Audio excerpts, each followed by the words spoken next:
What's up, my friends? In today's video, I'm going to cover every single NFL game, going to give you my favorite game pick and player prop targets for each game. If you want the touchdown targets list, if you want the touchdown parlay, you got to come back Sunday morning at 9 a.m. Eastern, and we cashed out this beautiful boosted plus 4,600 touchdown parlay. It's the very first segment on the Sunday morning live show. Come back at 9 a.m. Eastern Sunday morning, and you can get that touchdown parlay right there. Okay, you're looking at the Thursday Night Football picks here on Underdog. Montgomery did cash. Jameer Gibbs did cash. CeeDee Lamb did cash. Jameson Williams cash. George Pickens fail. Prescott and Goff cash. Oh, actually, I had Goff under. So those picks went 5-2. There's your recap for Thursday Night Football. You'll see me on Novig today as well, Novig Sportsbook, and I'll be using this for the game picks, and I'll be using Underdog for the player props. Let's get to it. Bengals on the road in Buffalo. This one is, listen, wearing the Bills hoodie. I got Josh Allen with Stephon Diggs. I miss you, buddy. I got the canvas in the background. I'm going to try not to be too biased. Here we go. It's going to be a very cold game. 20-degree weather, windy, potentially some snow. Bills are favorited. They're minus 5.5 at home in this one, and there's a high 53.5 point total. I'm going to tell you right now, the total jumps off the page to me. I do not bet on totals. I just don't like them, but this just seems very high to me. And yes, I understand Joe Burrow is back. They scored 32 last week. The Bills scored 26 against the Steelers. But both Burrow and Josh Allen and their respective teams and people around them have been inconsistent all year. And with the weather and how cold it could be, I mean, the Bills literally just ran the ball 51 times for 249 yards against the Steelers, which, by the way, we're going to talk about here in a hot second with the Ravens. And I've got a player prop I love in that game. But what if the Bills go out there and do that again? What if they just, hey, we got no pass catchers. Dalton Kincaid might come back. He practiced it in limited fashion on Wednesday. So good luck to the Bills there. I hope they get him back. But I digress. He's got no wide receivers to throw the ball to. None of them can get open against man coverage. It's a sad state of affairs out there in Buffalo. Now, the Bengals have one of the lowest pressure rates in the NFL, which should help Josh Allen, who has regressed a bit this year as a passer, but who can blame him when no one can get open? He's trying to force plays, and the turnovers are happening again. But if the Bengals aren't causing pressure, does he have an extra second to stand in the pocket and deliver a strike to somebody in a tight coverage situation because no one can get open? I think he should have himself a decent opportunity. But again, that cold weather, the wind, potentially snowing, and their strength is the running game. I feel like he might turn around and hand it off a ton. I'm looking at pass attempts to the under this week for this game, but there's a couple spots we should talk about player props wise. I'm interested a little bit in Chase Brown's longest rush this week. We keep seeing the Bills get gashed by everybody. Find that to be an interesting play, especially if it's cold and they lean on the run a lot more. Another spot would be the receiving yards. Listen, he might just be a check down Charlie here this week too. 21.5 receiving yards is so low. I don't entirely understand why it's so low. Bills have been pretty good against running backs out of the backfield, no doubt about it. Bills are a smaller linebacker crew. They fly around the field. They're fast, but that's also why they get run on. And if it's cold and windy and Burrow throws the ball 30-plus times still, does he drop back and dump it off a few times? We've seen backups. We've seen starters. We've gone through 3 quarterbacks this season. And one consistent thing all year is that Chase Brown gets thrown the football out of the backfield. I think this is a pretty good play here. On the flip side of things, Josh Allen, I think he's good for a touchdown this week. I think he gets back into the end zone again. He's just been hammering out tutties. I believe he's had 9 since the bye week in 5 weeks. That's crazy. Or 6 weeks of football. That's nuts, man. The Bills are just saying, hey, listen, we can't throw it, but maybe you can run it in for us. Pittsburgh on the road against Baltimore. Now, this is a very interesting game here. We've got the Ravens, whose offense looks anemic, absolutely terrible lately. Defense starting to play really well. I think it's a Derrick Henry game. Now, here's the deal. I don't have his attempts over here on Underdog, but I love his rushing attempt volume this week. I think he's good for 20-plus carries. And, listen, for Underdog, I guess you could run out the longest rush or the rush yards against the Steelers. We just saw them get absolutely bullied by the Buffalo Bills Again, 249 yards on the ground. That's absurd. I expect the Ravens to win this one at home. Now, listen, this is not a good money line play. Like minus 260, what are you doing with this? You're going to have to parlay that if you want to use it with anything else. We'll find some plays to use it with. I mean, heck, you could keep things simple and run out the Seahawks on the road against the Falcons, but we'll talk about it. Let's talk through it as we go. And I'm going to show you one idea I've got, and I'm going to go to the touchdown spot right here, this market over on Novig Sportsbook. I'm going to plug in Derrick Henry. Here's my thought process. We get a plus 114 here with the Ravens at home if Derrick Henry scores a touchdown and the Ravens win. Derrick Henry, we've seen with Lamar Jackson back under center. Yes, he's scoring again. Shocker. He's got 4 touchdowns in the last 3 games. And again, we're getting a plus 114 here. Now, last season, Henry had a touchdown in 15 of 19 games with Lamar Jackson. This season, we've had 8 games where Lamar started and finished the game. Again, that KC game, he left in the third quarter. But let's go ahead and include that game just for the sake of things. 9 games this season. Derrick Henry has scored 5 separate games. He scored in 5 of those 9 games. And in 2 of those games, he had 2 touchdowns. Again, I'm looking at just the games with Lamar Jackson. If we then look at the games where Lamar and Derrick Henry were starting and finishing games and the Ravens won them, he's actually scored a touchdown in 12 of those 18 games and 19 total touchdowns in those 18 games. Again, I'm just trying to highlight some opportunities here that you guys can, take this information, these insights, these trends, the data, and then go make your own informed decisions. I mean, that's the entire goal here. I'm trying to do my best here to give you your compass. Which direction should you go? Which direction to go research more? This is my research. I like the rushing attempts most out of everything I've talked about for this game, but I do think there's some value in this line here. It's going to be hard to find this value elsewhere. I looked at it on a couple other sports books, just wasn't as good. No big looking the best. We got the Jags, and they are hosting the Indianapolis Colts. What are we going to get here out of the Colts? Couple things I was interested in right off the rip. Jonathan Taylor, total yards, very much on my short list to be an official play. I love seeing him get 3 catches for 36 last week, and also 21 carries for 85. That's 121 total yards. What I love about this is that, listen, if we are going to have Daniel Jones potentially limited because he can't run, then the offense becomes the Jonathan Taylor offense. Not that it already wasn't. And I find this to be a very interesting play. The Jags are getting some help back with Brian Thomas Jr. going to have his second game. Brenton Strange has been around for a couple games now, and he's looking the part once again. 5 targets, 4 targets, racking up a lot of yards and catches. And when you start to dig into the data for this matchup and the defense, the teeth of the defense on both sides, 2 things stick out to me like a sore thumb. Jonathan Taylor actually has a tougher matchup. Shockingly, most running back markets here against the Jags just haven't gone well. But again, it's Jonathan Taylor and the concerns with Daniel Jones. So the next spot I looked at was Tyler Warren. And unfortunately, he seems to be impacted here lately by the Daniel Jones issues. And the touchdowns just aren't there lately. And I was loving betting on his touchdowns earlier this year at plus odds all the time. Daniel Jones, I think, might get protected a little bit at 32.5 pass attempts. Maybe the under looks pretty solid. 4 out of the last 5 games, he's gone under. If they're playing with a lead at all, I don't think that they put stress on that fibula. So that's an interesting play. But ultimately, here's where I landed. Brenton Strange, 42.5 receiving yards. I really like this week. Again, this is a number he's been cashing with throughout the season.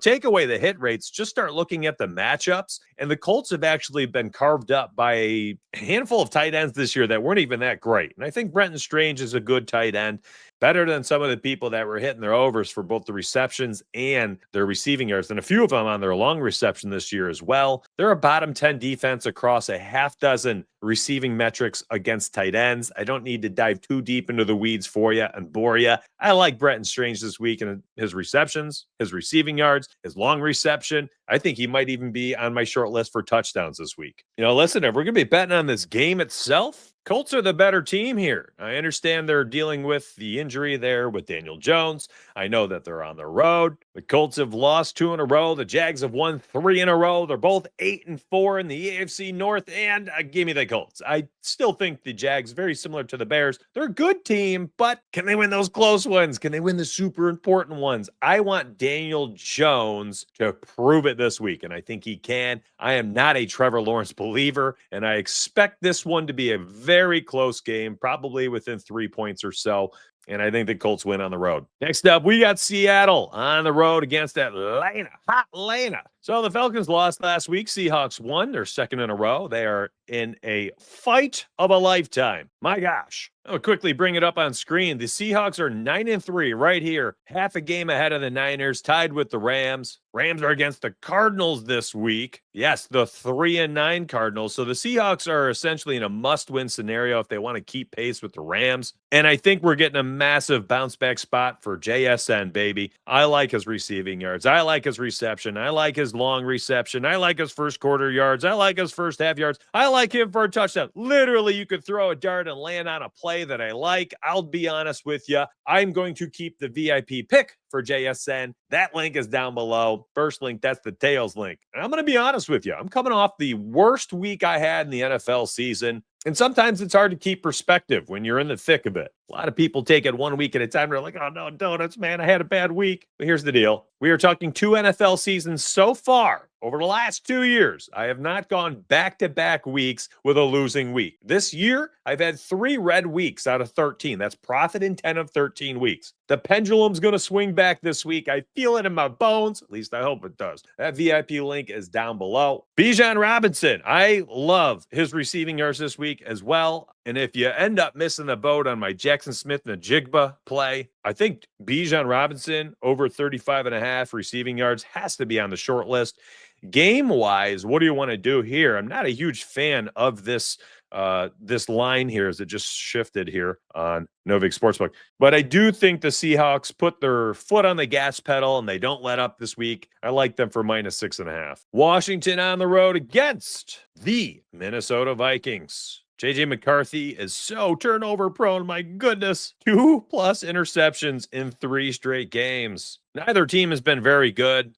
Jaden Daniels fully practiced this week. And I think that we're going to end up seeing Jaden Daniels, Terry McLaurin, Deebo Samuel, the whole family is back together for this one on the road in Minnesota. Now, I'm going to be honest with you. The model likes the Vikings at home in this one. I personally think that things would shift here if Jaden Daniels starts and plays this game with all his weapons around him. I mean, this team went to the NFC Championship last year. Now, certainly they've had a ton of regression, but they are a better team than the Vikings. And the model was run on Tuesday morning. And by the way, Jaden Daniels didn't look like he'd be playing this week when we ran it. So with him potentially returning here, what's going to happen on the sports books? What's going to happen to the lines? What happens to the player props? Well, let's talk about that real quick. I think there's value outright in the money line. Give me plus odds. Commanders win on the road.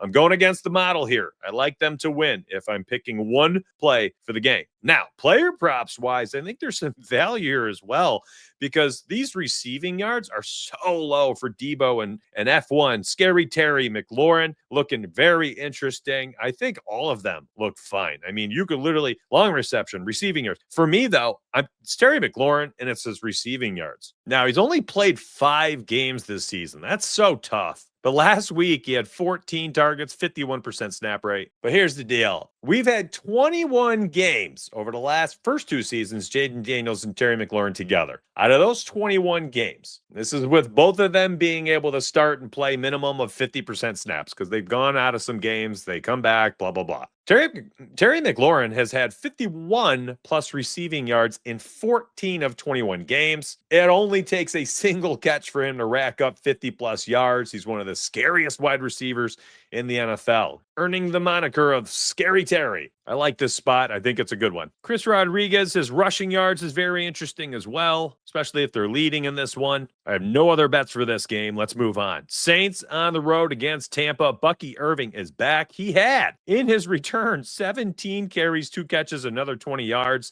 And I like him for a lot of things this week. I think his rushing and receiving, earlier it was at 85.5, I want to say. That's bumped up a little bit. I think his rushing yards outright is an interesting play. I like him for a touchdown this week. I think that's also an interesting play. There's a lot to like there for Bucky Irving. I loathe this spot here, though, for the Bucks at home, -8.5. I wish we were actually at -6.5. I'm not teasing this. I just think this is a tough one. I think, if anything, I probably look at that total, or maybe, hey, we talked about it earlier with, some of these money lines that were so juicy. What do you do with them? Maybe this is where you start parlaying some pieces together. I don't like any of the game lines. Maybe just the Saints office doesn't show up at all, in which case, if the Bucks don't score a ton, the under hits. I don't know. I don't know, and I don't care. I'm not betting on this game itself. I do like the player props. It's Bucky Irving season. It's Bucky Irving season. Tongue twister. Miami on the road against the Jets. It's Devon Ajan time, my friends. He's been going bonkers. We've bet on him a couple times over the last few weeks. 22, 21, 22 carries, 174, 120, 134 carries, and now going against the hapless New York Jets.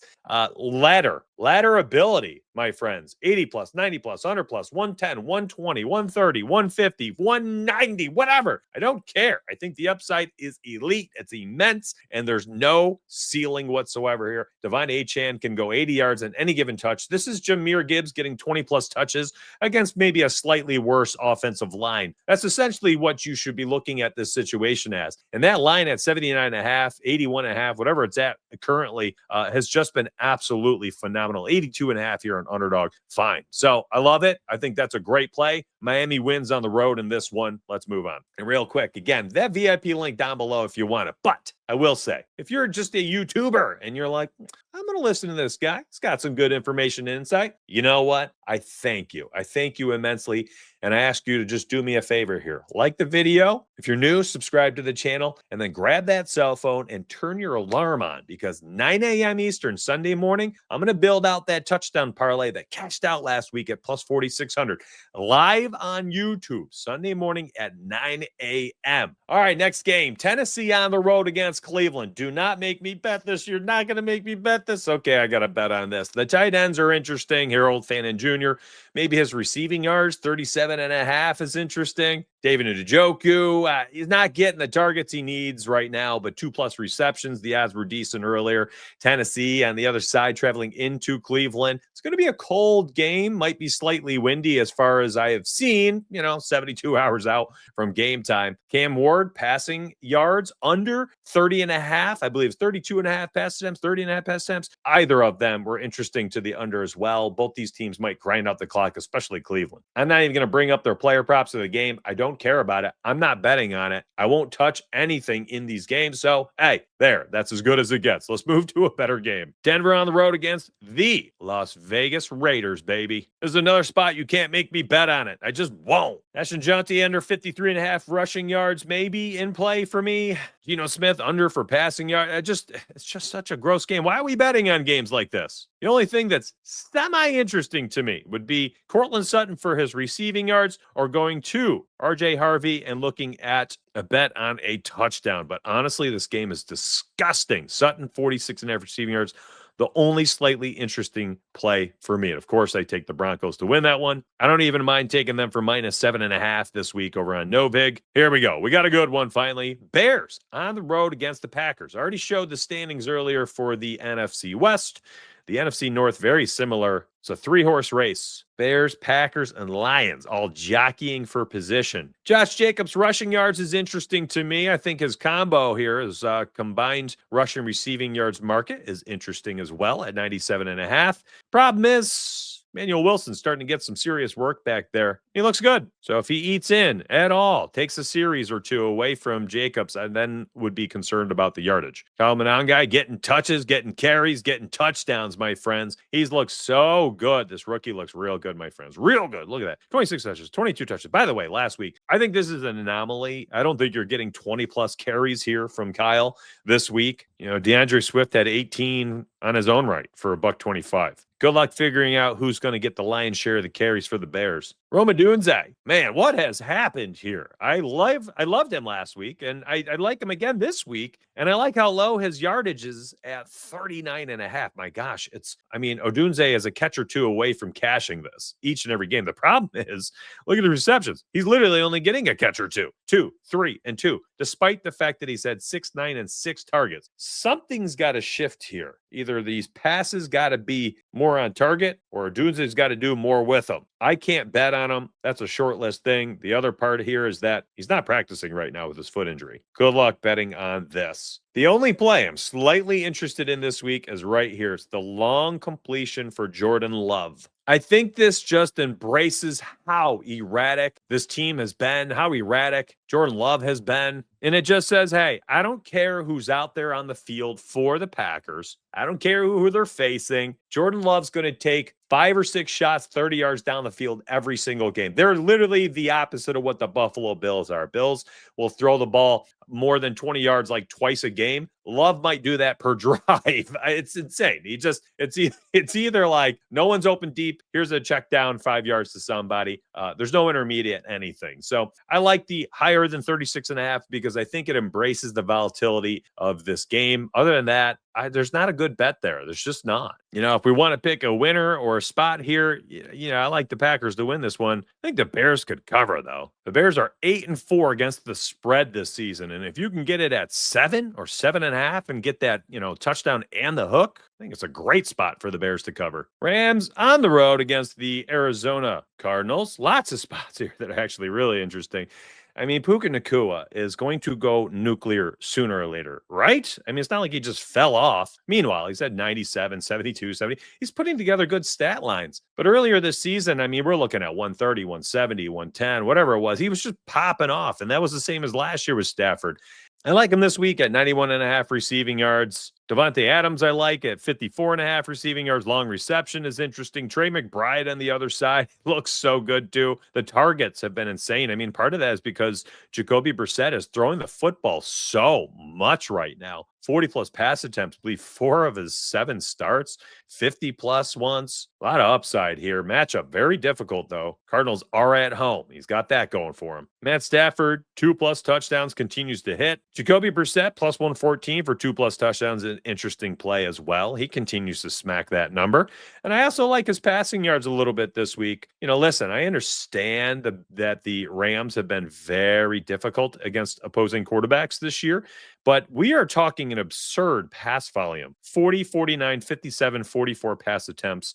They give up a ton of points. They've got to throw the football in these games or they're playing for behind. And he's getting, Brissett's getting there at 2+ touchdowns. 261, 258, 452, 317, 301. He's getting there just by volume alone. So yeah, I like his passing yards. It opened, I believe, at 249.5. So it's actually getting bet up over there on Underdog, I suppose. I'm sure you could find this better on Sportsbooks. And there it is, 250.5 on Novik. This is a good play. This is on my short list of plays this week. All right, here's the deal. Houston on the road against the Chiefs. And then on Monday Night Football, we've got the Eagles on the road against the Chargers. Remember, Sunday morning, 9 a.m. Eastern. You got to hit that like and subscribe with noties on. 9 a.m. Eastern, I'll be building out the touchdown parlay that cashed out for plus 4,600. It's the very first segment. You don't want to miss it. I usually go over all my favorite touchdowns for the week, and then I build out that parlay. So there's a lot of information there that's worth listening to. It's the first about 30-minute segment. It's all touchdowns, my friends. You got to come back for that show. Now, here's the deal. I'm going to save the primetime talk for the Sunday morning show, and then Monday morning at 9 a.m. is when I talk about the Monday morning show. So come back. We'll cover the primetime game then. Thank you for listening. Hopefully everything I gave you today was helpful, is informational, insightful, and now you can go make informed decisions. If you need the extra VIP help, remember, profit in 10 of 13 weeks. First link down below, that tails link. Coming off a bad L in week 13, but I haven't had 2 losing weeks in a row in over 2 years of doing this. So I expect and I hope for a bounce back in week 14. Appreciate you regardless of what you decide. Thank you for watching. Hopefully I'll see you Sunday morning, 9 a.m. Let's get paid.